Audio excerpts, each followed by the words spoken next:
Zamperini Field. Hi! I'm here with John Garlinger. He just flew in this B-25.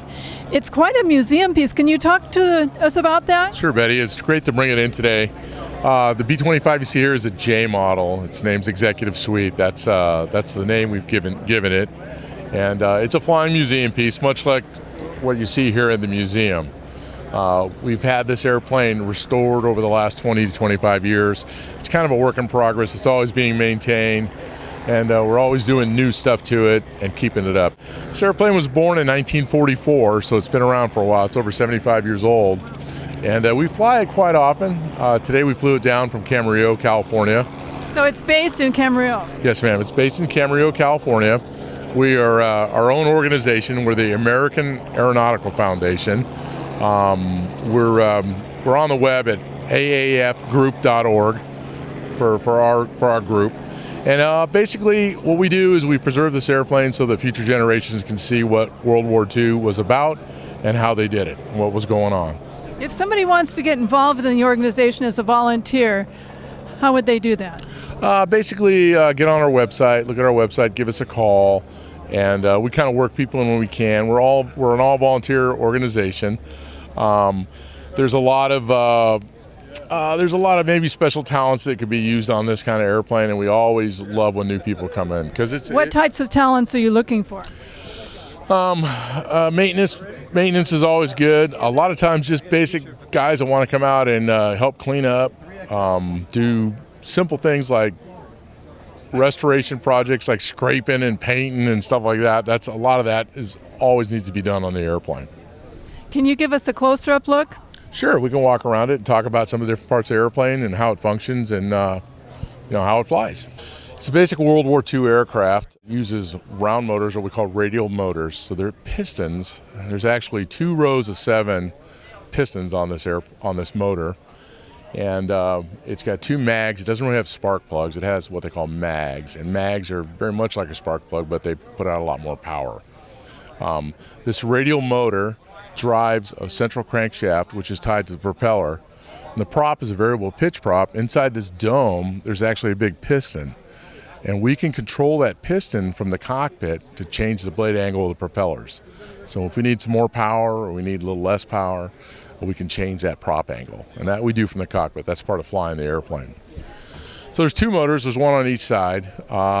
They're huge gas guzzlers. They go through about, if you're flying in the pattern, doing pattern work, you can burn about 200 gallons an hour in this airplane. And if you're going from point A to point B and you're trying to save gas, you burn about 120 gallons an hour. So the biggest cost with this airplane is fuel. We're fortunate to have a complete group of volunteers on the maintenance side and the flying side. No one in this organization is paid a dime to do anything. We do get to work on it, we do get to fly it, and we do get to take people for rides. And that's one of the ways that we maintain this airplane and keep it going is we have a very special exemption from the FAA to actually be able to take donations or sell rides on this airplane, which this group has worked really hard to maintain, and it's basically how we keep it going. The airplane itself is a really sturdy airplane. It's pretty hard to break. For the most part, all the guns you see on it, the turrets, the pack guns, all those are reproductions. You couldn't fire any bullets out of any of them. For some reason, people would get upset about that. But anyways, the other cool stuff about this airplane is what is all real in this airplane is all the stuff in the front. This is the Norton bomb sight. In World War II, this was the only top secret thing on this airplane. So if the guys were going to crash, they had to disable this bomb sight and try to wreck it before they ended up crashing. All the equipment on the inside that's in there now is all authentic. And I would think if we spent the time and money, we could get it all working. It's not really a lot of need for bomb sights right now. The airplane is a little tricky to taxi around and start up. That's the two. If you can start this airplane and taxi it, you could probably fly it. The nose wheel basically is a free castering nose wheel. So when you're moving on the ground with it, just tapping on the brakes and changing the throttle a little bit is how you get the airplane to move around. And this will get away from you. So that's one of the more difficult things about the airplane is taxiing and keep that nose wheel where you want it going. The aircraft itself has 4 fuel tanks in it that carries about 670 gallons. It's good for about 6 hours of flying. There are some ox tanks too that when we have all those in the airplane and we fill them up, we're just shy of 1,000 gallons of fuel. So that gives you a little bit idea on the range of the airplane. Normally we never fly above 7,000 or 8,000 feet because it's unpressurized and it's not heated. So it's amazing when you get an airplane that's like that. The difference between 7,000 and 8,000 feet, there's maybe 10 degrees temperature change. It's really, really dramatic. When you fly around in airlines today, it's always pressurized, it's always air conditioned. You never realize how much the atmosphere really varies. The rest of the aircraft is pretty much all built around that bomb bay. Okay, we're back over to the back side of the aircraft. We're looking from the tail forward right now. This is the bomb bay. This was, the main. This aircraft had two big missions. One was a short bomber, kind of a close-in bomber, and a scraping mission. That's why it has all the machine guns on it. It's kind of if you're familiar with today's modern airplanes in combat, the Air Force flies around the A-10, the Warthog. This is pretty much the equivalent of the A-10 in World War II. This is kind of the same type of mission that it did. Kind of a close air support and, bombing runs. The bomb bay looks pretty big, but it only carried about 3,000 pounds worth of ordnance. So that was not a lot.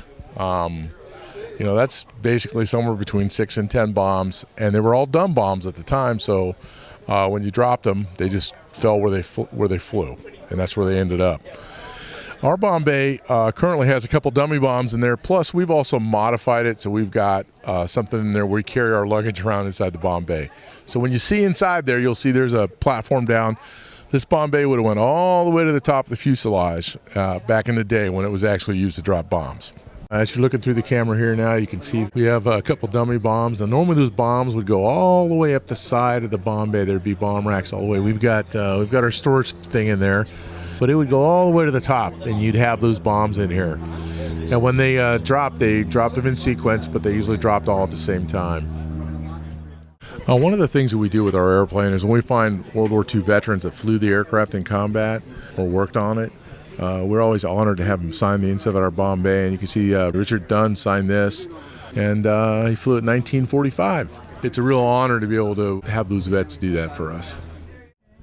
We were also honored the other day. We had one of the women Air Service pilots, a WASP pilot, Nell Bright. She signed this for us the other day. She flew this airplane extensively, moving it all over the place. And we were able to take her flying the other day, so it was pretty spectacular. She got to fly an airplane after almost 50 years of not being in it. Okay, now we're standing under the left wing. This is the left nacelle and the left tire. Brake assembly's down here. When we take off and we raise the gear in this airplane, the whole wheel assembly slides back and fits in that nacelle. So when we're flying, we don't have the gear hanging out. It leaves less drag. A couple things that's interesting about World War II airplanes is all the flight controls, like the ailerons, the rudders, the elevators, are all fabric covered. And they're fabric covered in case they're damaged. If you have a flight control surface and it says you hit it with, like, say, a round of 50 caliber round and it bends it, it would cause adverse flying conditions for the pilots. By making all those surfaces cloth covered, so if they're damaged, they don't cause a lot of extra drag. And so you've got the ailerons, you've got the rudders on both sides, and there's two rudders on the B-25 with the design, and then we have the elevator in the back. Okay, there's actually 4 sets of individually operated guns on this airplane. There's the nose gun that's in the front. That was operated by the Bombardier Navigator nose gunner. There's a top turret that was operated. It was all electric, and it was operated. A guy actually stood up in the airplane. It'd be a little bit hard to see it. We could get it from a different angle later. That was the top turret operator. And then we have the waist guns, which is this gun right here, and there's one on each side of the aircraft. That was one guy, and he flipped back and forth between the two positions. The last view we're looking at here is of the tail gun. Tail gun's pretty obvious, so people don't sneak up behind you. It was a 50 caliber, like all the rest of the guns on the airplane are all 50 caliber. The operator basically sat in the back and guarded the 6 o'clock position of the airplane or the aft of the aircraft. But that guy was up there full time. That was his one spot. We're now in the back of the aircraft. This is the camera sitting right where the waist gunner would sit. And you're looking back towards the tail of the aircraft, and you can see the seat back there where the aft tail gunner sat. And basically all along the walls there, on the way back, these are cans of ammunition. And we've only got a couple of them in here to show people what it would have looked like. That ladder back there to the left, that wouldn't normally be here. That's our ladder to take care of the airplane. It's a basic airplane inside. The wires are exposed. The control cables are exposed. And you can see all the different ribs on the fuselage. And it's going to spin around, and you'll be able to see where the wing is and the wing root. Those are all 50 caliber rounds. They're all inert, which means there's no real gunpowder in them, but that's what they look like. And basically, the stuff on the gun's real, but it's remanufactured. These seats we put in here when we do the ride flights, where people give us a donation to go flying in the airplane. These are a few of the seats that you start out in. And once we get airborne, you get to crawl around. You go in the tail and the nose and crawl over the top of the Bombay and go up front, see the pilots, and go up in the nose to the aircraft, which is a fabulous place to be sitting when you're flying around. So now we're up in the cockpit of the B-25. This is where the two pilots would sit. It requires two pilots to fly this aircraft. You can pretty much reach everything both sides. You can tell that it's very narrow in here, and kind of designed around a couple 20-year-olds, not a couple 50-year-olds. But the layout is similar to what it was in World War II. Our radios, a lot of our gauges are not actual World War II gauges. We actually have newer gauges. We definitely have a newer set of radios. These are not the newest radios out, but they're very adequate for what we do. This is the control column for the actual flying the aircraft. This is very similar to a lot of airplanes you fly today. It's called a yoke, and it's how you manipulate the controls of the aircraft to fly it. This is the throttle quadrant right here. These are the actual throttles. These are the levers that control the propellers, like we talked about earlier when I want to change the pitch of the prop. And these are what they call the fuel mixtures. There's actually a cutoff, which means no gas to the engine, lean mixture to the engine, and a rich mixture to the engine. Lean and rich depends on what type of engine operations you're doing. If you need a lot of gas, need it cooled, usually in rich. If you're cruising along and trying to save gas, you leave them back in lean. This is the trim wheel. This is how we change the trim in the aircraft. There's actually 3 trim wheels. There's one here and there's 2 under this box. This box is removed during flight.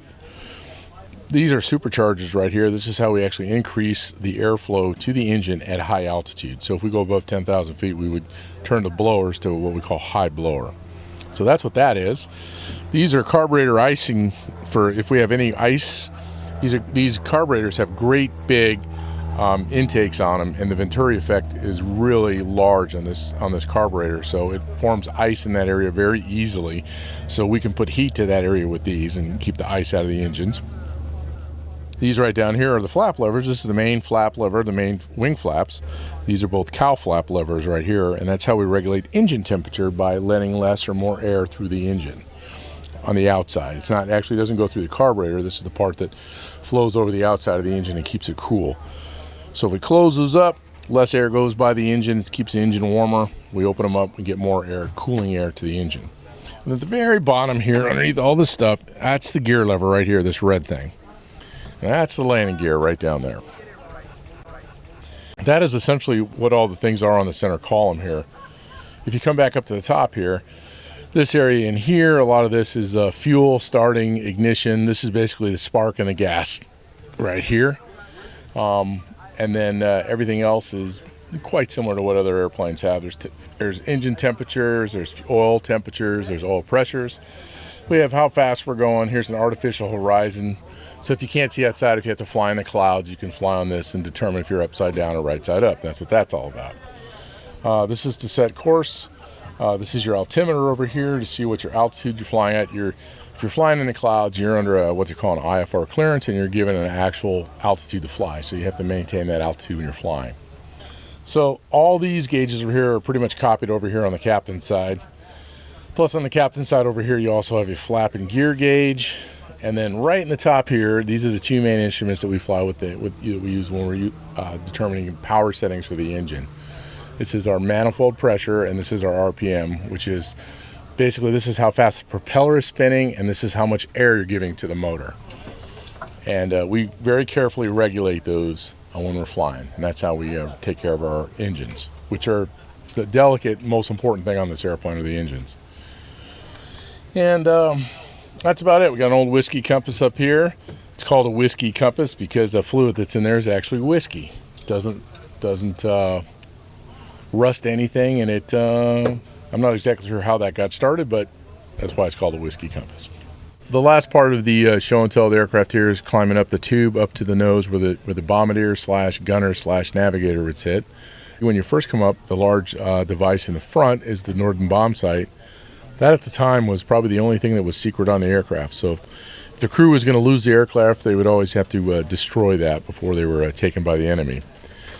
And there's guns, there's gun box up there, there's ammo boxes, and there's all the controls that the bombardier would use to drop the bombs.